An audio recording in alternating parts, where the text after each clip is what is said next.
Muhammad Ali. Kim u? 20-asrning eng ulug' sportchisi deyiladi. Shaxsiyati bir kuchli bo'lgan odam. O'zini davrida kuch-quvvatiga to'lgan paytida, o'zini karyerasini cho'qqisiga yetgan paytda nima degan?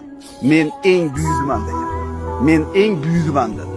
Keyin Alloh taolo bir dard berdi unga. Bilasizlar, harakatlanish qiyin bo'lib qoldi. Qaltirab qoldi qo'llari. Keyinchalik umrining oxiriga borganda gapirishi ham qiyin bo'lib qoldi. O'sha vaqtga kelib turib aytadiki, juda ham aqlli, xushli, ongli odam bo'lgan. Intervyularni qaranglar-da, ajoyib bir aql egasi bo'lgan. Islomda qabul qilib musulmon bo'lgan. Ismini o'zgartirgan, o'zi Cassius Clay bo'lgan o'zi ismi. Lekin islomda qabul qilgandan keyin Muhammad Ali deb o'zgartirgan ismini.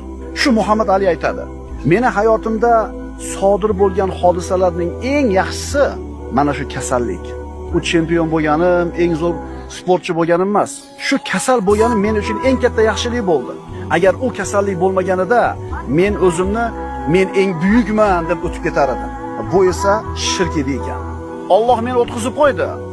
Men buyuk emas ekanman.